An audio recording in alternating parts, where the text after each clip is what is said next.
All right, hey YouTube, how's it going? This is one very ordinary man here again today, doing ordinary things, stacking lumber.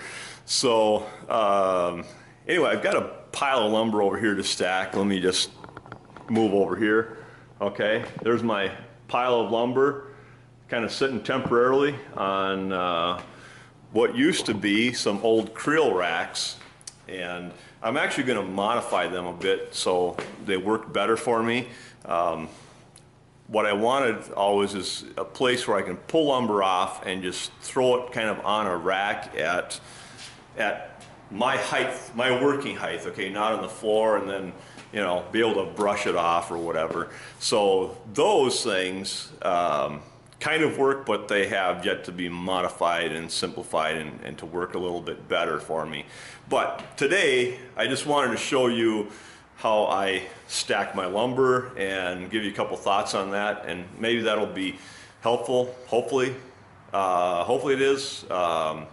So let's get to it.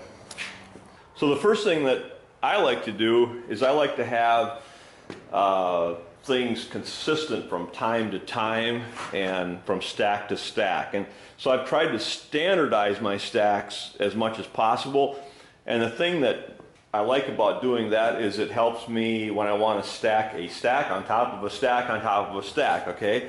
So I go from here, I've got a shed here, and then I have another shed, which was my father's shed, and he's passed away, but I have lumber in there. And so I like the idea of being able to stack in terms of height, okay, get more height out of my stack. So one of the keys to stacking lumber is to make sure that all of your stickers are in the same position, okay? You don't want to have stickers moving around as you go up the stack, and you like to start out the same every time. So what I did, and it's pretty simple, is since I've got a concrete floor here, is I put my first set of stickers, if you will, actually 2x4s, or yeah, full 2x4s on the floor here, and then I just painted around them so I can set them down exactly the same every time. I don't have to fiddle around with measuring and so on because the paint is there. I mean, it's a shop floor, who cares? It's got paint on it, right? I get paint on it anyway. So you could draw on with a pencil or something around, you know, marker around it to make it look neater, but I just shot some paint around it, and that way I can lay out my my first row of blocks here and start my stack from there. So I cut all my stickers, and these here are what I'm going to lay down first. They're actually full 2x4s, not it's actually 4 inches because I just cut them on the mill. Okay, so I standardized all of this here. So this is what works good for me. Okay, about 26 inch long. All right, so all of my stickers and everything is 26 inch long. Now occasionally I would have stuff that's a little bit wider, and it might stick out over this, and you know, then we have to make something special. But for the most part, just cutting boards, this works out about right. And you know, you could use whatever length works for you, but my suggestion is to standardize on something, okay? And you know, standardize on something where you make a stack that you can lift with your tractor or whatever you're lifting with, and that's just super helpful in the long term. Okay, so I lay out all of these along here like so.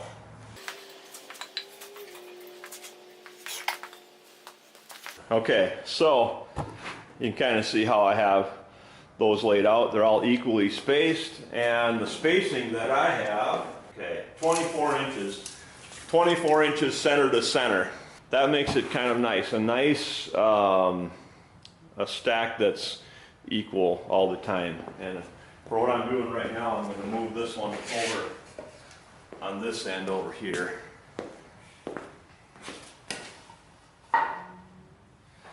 All right, so before I start stacking my lumber, what I like to do is mark on it what it is and when it was cut, because that kind of gives me a good estimation of, you know, when I should dry it in the kiln or when it's, you know, fairly well air dried. And you know, you still have to test it and so on, but at least you're kind of got an idea of date, and you know, it gives you some idea when you got it from. And then I usually mark down something on my computer or logbook or whatever of what this particular lumber was and how much it was, etc.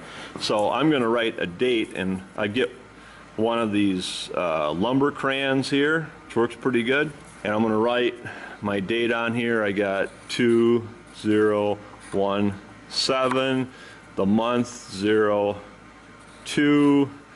the date, which was yesterday, whatever that was, 24th, 24 dot, and I'm going to put my initials right here.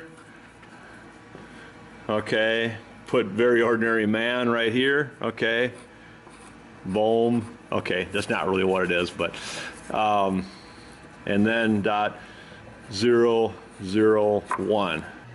Okay, so I'm going to try and stack here for a little bit and start out with this and see how it goes.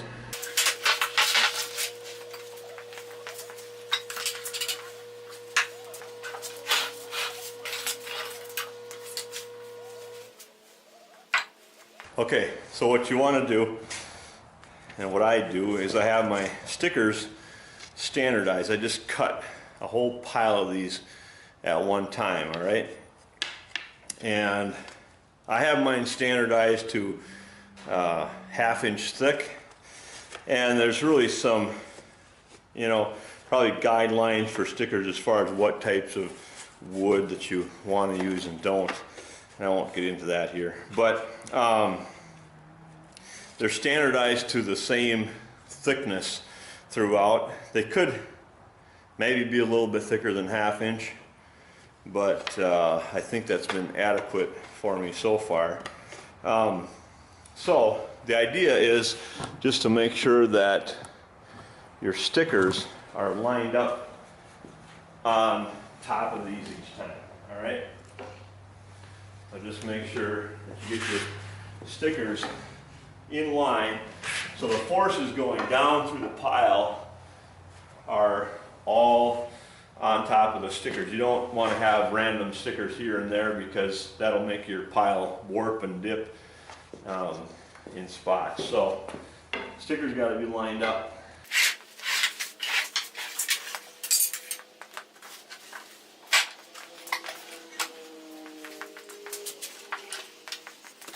Okay, so here's where I probably run into, you know, a little bit of a snag on the standardization at 26 inches, and so I'm not saying that that's the perfect thing to do, but right here I've got a 16-inch wide piece slab, and so if I'm going to stack two of these side by side, you know, I'm going to be out at 32 inches, so it's wider than my 26-inch standardized. So for slabs it can get a little bit weird, and I'm going to stack these on here and not fret too much about it.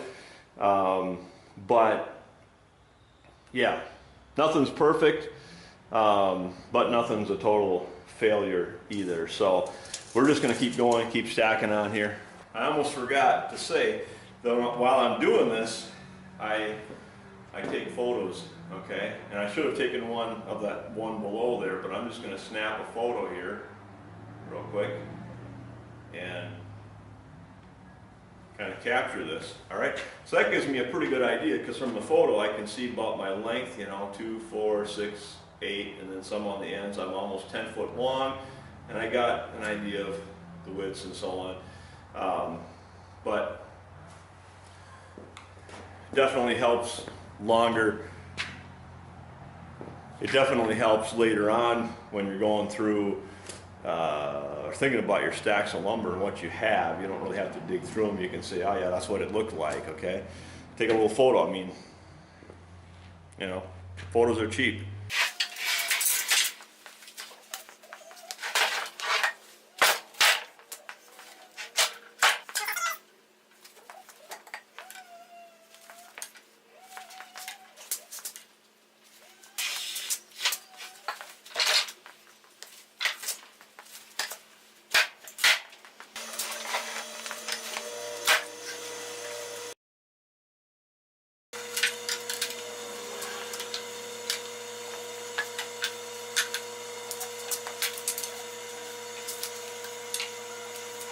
Okay, even this piece right here is probably too wide for the stack, certainly. I mean, it's really overhanging, so that's not a good thing. Not worried about it because it's not a great piece. Now I'm going to stack my pieces on there just one at a time because I have some wider stuff that I want to stack. And I'm thinking just, you know, single widths are going to work great here. So.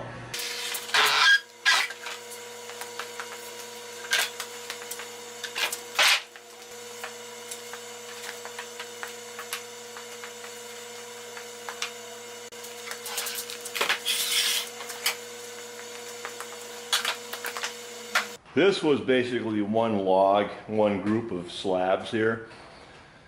And so I'll put this on the bottom and then I'm just going to keep stacking on top of this. And what I'll do is I'm going to take some of these 2x4s here.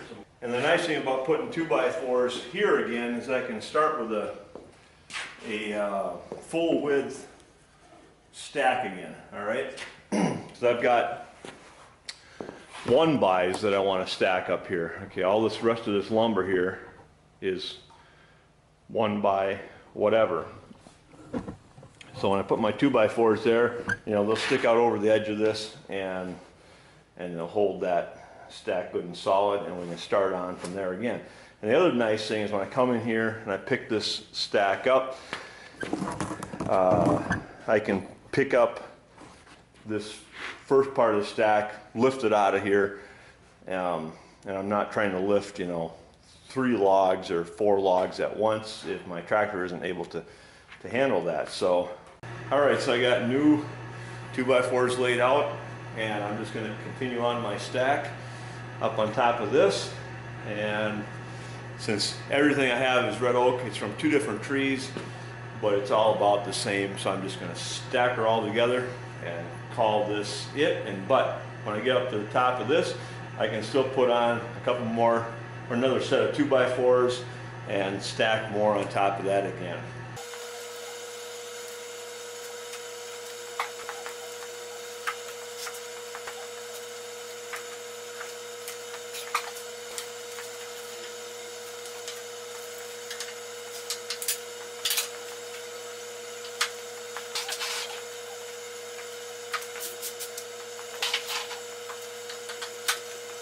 All right, so there's my pile. There it is in all its glory. And what's nice about this is I can just keep on stacking above this here again. I'd probably put another set of 2x4s in here just to separate out into some different sections and make them where I can lift them. And then I'll continue making this stack further here. So that's about it. Some red oak, for better or for worse, not perfect. It's got some pinholes in it here and there, but it is red oak. So thanks for watching.